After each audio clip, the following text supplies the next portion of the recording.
Hello friends, welcome to my channel the teachers house. एक बार फिर से आपका बहुत बहुत स्वागत करती हूँ अपने YouTube channel the teachers house पे। मेरा नाम है अनामिका सिंह और आज मैं फिर आपके साथ एक नया टॉपिक शेयर करने जा रही हूँ और वो टॉपिक है इफ देन, अगर या तो।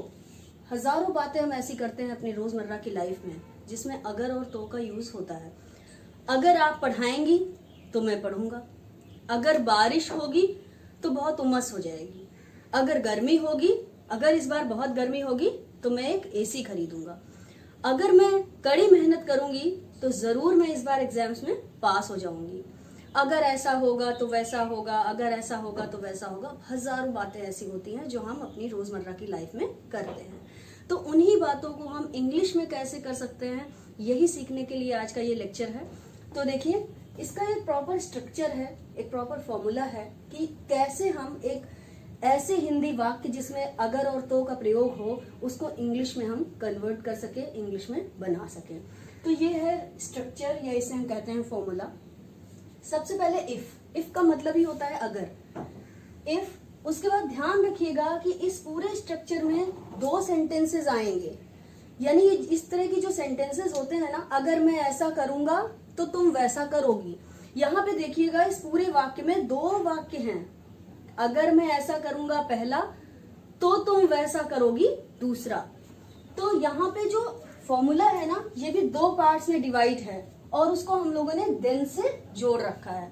तो देखिए, इसीलिए मैंने सब्जेक्ट दो लिखे हैं यहाँ, पहला सब्जेक्ट और दूसरा सब्जेक्ट। तो सबसे पहले इफ मतलब अगर, फिर होगा सब्जेक्ट, यानी कि उस वाक्य का जो, उस पूरे वाक्य में जो पहला सब्जेक्ट होगा वो यहाँ पे आएगा। अगर नॉट की जरूरत होगी, अगर नेगेटिव सेंटेंस है तो नॉट लगेगा, अगर नहीं है तो नॉट नहीं लगेगा, इसलिए नॉट को ब्रैकेट में रखा गया है। फिर हमेशा वर्ब की फर्स्ट फॉर्म लगेगी और उसके बाद ऑब्जेक्ट आएगा। इसके जस्ट बाद उसी वाक्य में एक और वाक्य है, उसी सेंटेंस में एक और एडिशनल सेंटेंस है जिसको हम देन से ऐड करने के बाद आगे कंटिन्यू करेंगे। फिर एक और सब्जेक्ट होगा दूसरे वाले सेंटेंस का, उसके बाद विल लगेगा, फिर नॉट का यूज होगा अगर वो नेगेटिव सेंटेंस है तो, अगर नहीं है तो नहीं लगेगा, फिर वर्ब की अगेन फर्स्ट फॉर्म और फिर ऑब्जेक्ट।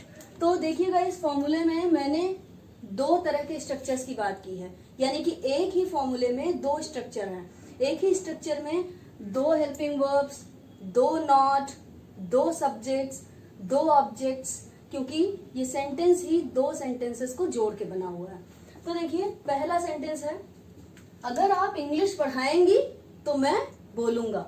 यानी कि होता है कुछ, किसी पर्टिकुलर टीचर ने पढ़ाया तो ही मैं सीखूंगा, अगर आप सिखाएंगी तो ही मैं बोल पाऊंगा। तो ऐसी बहुत सारी चीजें होती हैं। अगर मम्मी ने खाना बनाया तो ही मैं खाऊंगा, अगर पापा मुझे स्कूल छोड़ने जाएंगे तो ही मैं जाऊंगी। तो ऐसे बहुत सारे सेंटेंसेस होते हैं।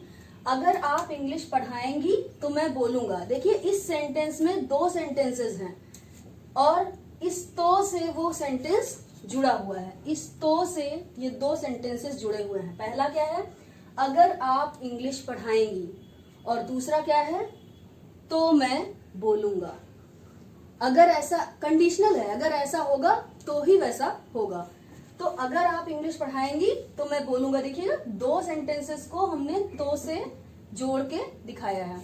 अब इसको इंग्लिश में कैसे बनाएंगे, सबसे पहले लिख लेंगे इफ। ये देखिए, यहाँ पे इफ था इसलिए इफ लिख लिया। फिर सब्जेक्ट, अगर आप देखें तो यहाँ पे दो सब्जेक्ट्स हैं इस पूरे में, पहला आप और दूसरा मैं। लेकिन ये पहले सेंटेंस को फ्रेम करने जा रहे हैं, इसलिए पहला वाला ही सब्जेक्ट यहाँ पे यूज होगा।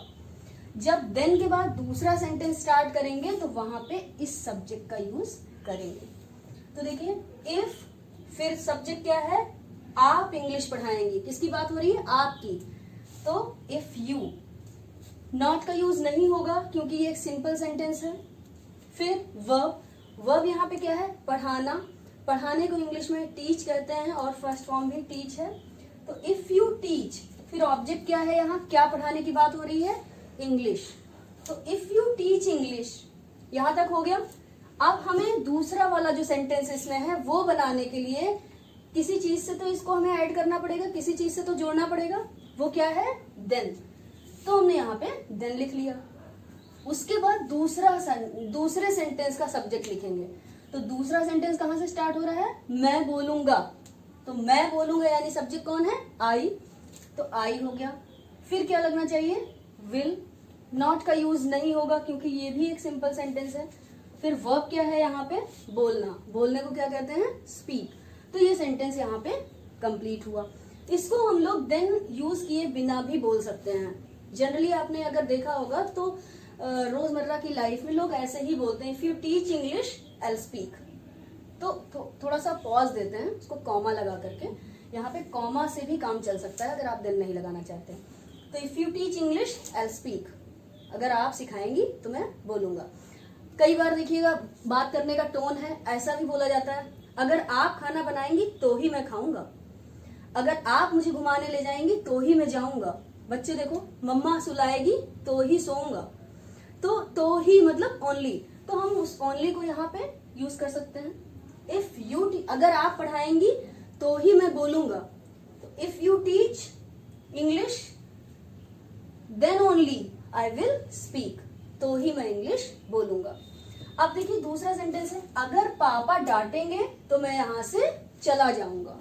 ये गुस्सा है बच्चे का, मुझे दिखाना चाह रहा है अगर पापा ने आज डांटा या अगर आज पापा डांटेंगे तो याद रखना मैं यहाँ से चला जाऊंगा। तो देखिए सब्जेक्ट सबसे पहले इफ लगा, फिर पहला सब्जेक्ट यहाँ पे क्या है, पापा, इसलिए यहाँ पे हम लोगों ने लिख लिया पापा। नॉट का यूज नहीं होगा क्योंकि फिर से एक बार सिंपल सेंटेंस है। और इसके बाद हमने वर्ब देखा, वर्ब क्या है यहाँ पे, काम क्या है, डांटना, डांटने को स्कोल्ड कहते हैं। तो इफ पापा स्कोल्ड्स, फिर देन लगा लिया क्योंकि दो सेंटेंसेस को जोड़ना है, तो देन लगाया। फिर दूसरा सेंटेंस कहाँ से शुरू होता है, यहाँ से। पहला सेंटेंस है अगर पापा डांटेंगे, दूसरा सेंटेंस है मैं यहाँ से चला जाऊंगा, और जुड़ा किससे है, तो से। तो के लिए हमने देन लगा लिया। इफ पापा स्कोर्स देन। अब दूसरे में क्या है, फिर से एक बार सब्जेक्ट लगेगा। दूसरा सब्जेक्ट क्या है, मैं चला जाऊंगा, तो कौन हो गया, आई। फिर विल, नॉट का यूज नहीं होगा क्योंकि ये वर्ब की ये सेंटेंस पॉजिटिव सेंटेंस है या सिंपल सेंटेंस है। फिर वर्ब, वर्ब यहाँ पे क्या है, जाना, जाने को गो कहते हैं। और फिर ऑब्जेक्ट में क्या आ जाएगा, यहाँ से, फ्रॉम हियर। तो ये हो गया हमारा एक और सेंटेंस। अब एक और सेंटेंस पे ध्यान देते हैं, ये थोड़ा फिल्मी है, एक सॉन्ग है, अगर तुम मिल जाओ जमाना छोड़ देंगे हम। इसका क्या मतलब है कि अगर आपका साथ हो तो फिर मुझे किसी और की जरूरत नहीं है, सिंपल सा। अब देखिएगा यहाँ पे कोई चीज हिडन है, ये पर्टिकुलर सेंटेंस लेने का कोई लॉजिक है, कोई कारण है। अगर तुम मिल जाओ जमाना छोड़ देंगे हम, तो यहाँ पे देखिएगा सब्जेक्ट मिसिंग है। आपको ऐसा लग रहा होगा लिखा तो है तुम, फिर क्या मिसिंग है। ध्यान दीजिएगा कि जिसके बारे में बात हो रही होती है सब्जेक्ट सिर्फ वही होता है। यहाँ पे तुम के बारे में बात नहीं हो रही है, यहाँ पे बात हो रही है मेरे बारे में। अगर तुम मुझे मिल जाओ, अगर तुम मुझे मिल जाओ, तो बात यहाँ पे मेरे बारे में हो रही है जो कि हिडन है, ये हमें समझना पड़ेगा। अगर तुम मुझे मिल जाओ, ये सेंस है, चूंकि ये एक सॉन्ग है इसलिए हम लोग इसको इस तरह से भी बना देते हैं। अगर तुम मिल जाओ तो सब्जेक्ट क्या है, इफ तुम मुझे मिल जाओ, तो मुझे के लिए क्या होगा, आई, इफ आई। फिर नॉट यूज नहीं होगा, इफ हो गया, सब्जेक्ट हो गया आई। नॉट का यूज नहीं होना है क्योंकि ये एक सिंपल सेंटेंस है। वर्ब यहाँ पे क्या है, मिलना, मिलने को क्या कहते हैं, गेट, पाना, यहाँ पे पाने वाली बात है। अगर मैं तुम्हें पा जाऊं तो मिलना तो मतलब मीट होता है, लेकिन अगर मैं तुम्हें पा जाऊं, इफ आई गेट, अब क्या होगा, ऑब्जेक्ट तुम्हें। तो यहाँ पे तुम्हें ध्यान देने वाली बात थी कि सब्जेक्ट नहीं था, ये ऑब्जेक्ट था। इफ आई गेट यू, अगर तुम मुझे मिल जाओ या अगर मैं तुम्हें पा जाऊं, देन, अब फिर हमने तो से इसको जोड़ दिया। और दूसरा सेंटेंस क्या है, जमाना छोड़ देंगे हम, मतलब मैं अगर तुम्हें पा जाऊं या तुम मुझे मिल जाओ तो अब इस संसार की जरूरत नहीं है मुझे, मैं इसको छोड़ दूंगा।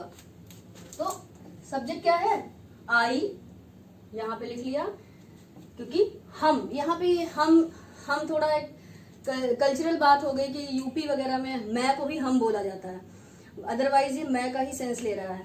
तो आई, फिर विल, नॉट का यूज नहीं होगा क्योंकि फिर से एक सिंपल सेंटेंस है।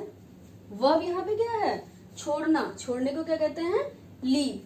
फिर क्या छोड़ना? वर्ल्ड, संसार, तो world. If I get you then I will leave you, I will leave the world. अगर मैं तुम्हें पा जाऊं या तुम मुझे मिल जाओ तो मैं अब ये संसार छोड़ दूंगा। संसार छोड़ देने का मतलब है कि सेंस ये है कि मुझे और लोगों की खास जरूरत नहीं है, अगर तुम मिल जाओ तो उतना ही काफी है।